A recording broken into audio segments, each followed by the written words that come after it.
Ladies and gentlemen, we got him. Hi guys, and welcome to another Fool of the Week. This week's Fool is the Pound World version of Boris Johnson, also known as Michael Fabricant. Sir Michael Fabricant to you and me.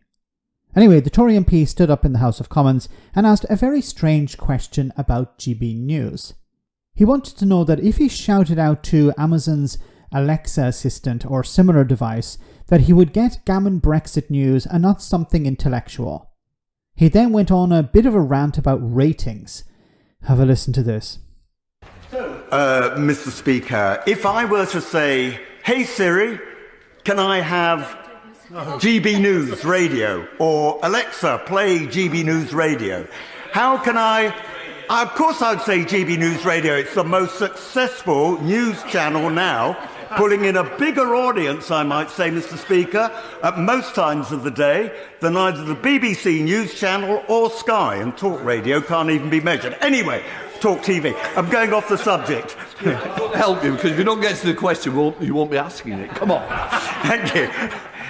My question is, what provisions are in place, if any, to ensure that if I do say those things, I get GB News Radio, not another channel, or that I'm not charged for it? Okay, he's paid about at least £84,000 a year to represent his constituents, not to embellish his CV in order to get a job in GB News when he loses his seat. He's there to represent his constituents, ask questions on their behalf, not to promote GB News. And that's what he's doing here.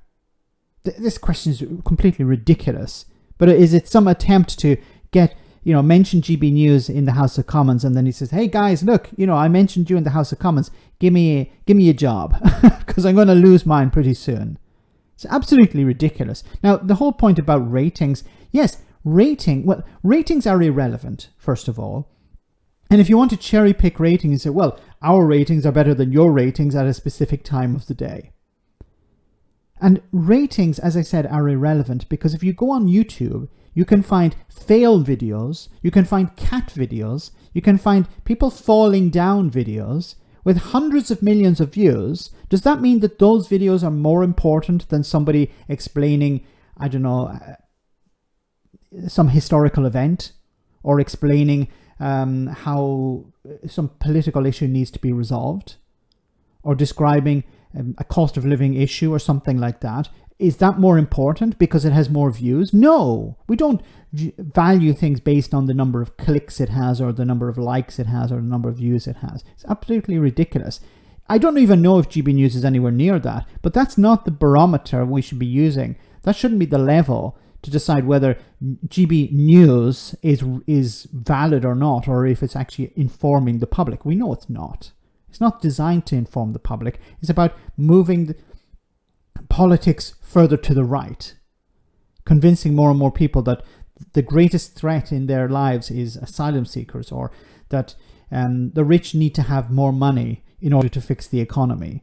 That's what it's about. It's not about informing people. It's the opposite. And the fact that you have an MP standing up in the House of Commons talking about GB News when he's close to losing his job is something else. That's why he's our Fool of the Week. See you next time for our next Fool of the Week.